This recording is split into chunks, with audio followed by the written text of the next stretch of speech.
Ça représente quoi, Amandine, cette création de ligue de football, de ligue féminine de football professionnel? Bah écoutez, c'est une très bonne nouvelle. En tout cas, c'est une nouvelle qu'on attendait depuis un moment, d'avoir un vrai changement, voilà, une vraie impulsion. Et ça commence maintenant, donc c'est une très bonne nouvelle. Vous en attendez quoi concrètement?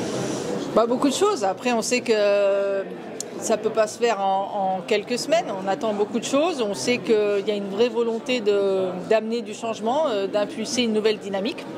Après, on sait qu'il faudra du temps. En tout cas, ce qui est plaisant, c'est qu'on nous consulte, c'est qu'il y a des groupes, il y a des échanges, il y a des visios sur différentes thématiques sur lesquelles on est sollicité. Donc, on espère que ça va évoluer pour le meilleur. Qu'est-ce qu'il a besoin en priorité, le foot féminin, là, s'il y avait des priorités à mettre en avant?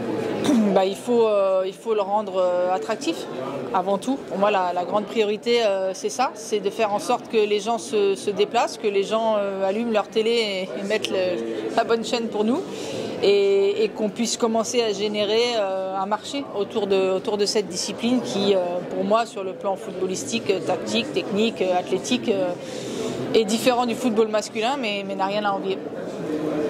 Est-ce qu'avec cette création de ligue de foot, les exigences des clubs, des joueuses vont augmenter, ou on va se contenter déjà d'avoir ce qu'on espère, ou est-ce qu'on peut encore viser plus haut? Je pense par exemple au championnat anglais, le nom va être dévoilé, mais on peut penser qu'ils ont tout beaucoup plus haut que nous.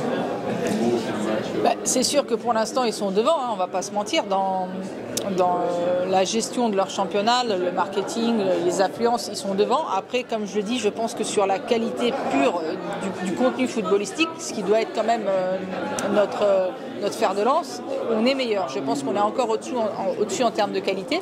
Donc à nous de faire le nécessaire pour rattraper dans les domaines dans lesquels on a pris du retard. Voilà, pour moi c'est un léger retard, mais c'est pas fini. Le match est engagé et on peut encore rattraper les Anglaises. Est-ce qu'en termes de priorité, justement pour le développement du football féminin, ça passerait aussi par la protection des joueuses, notamment sur des maladies qui sont propres aux femmes, comme les maladies gynécologiques, où elles ne sont pas du tout accompagnées? On sait que beaucoup de joueuses ont dû arrêter leur carrière suite à, par exemple, à des endométrioses. Oui, effectivement, ça c'est des choses qui vont être amenées à changer avec les exigences que vous évoquiez, qui sont déjà mises en place depuis une saison. Alors, il y a un accompagnement sur cette première saison. L'idée, c'est de le rendre obligatoire progressivement, mais les staffs médicaux se sont améliorés, se sont agrandis, avec davantage de spécialistes dans les différents domaines. Donc, en plus du médecin, on a l'ostéopathe, la nutritionniste, psychologue, et tous ces paramètres féminins vont être aussi abordés et mieux gérés. Donc, cette ligue professionnelle va permettre de mettre un cadre et certaines obligations qui vont permettre aux femmes d'avoir un meilleur accompagnement face à leurs différentes problématiques de sportives.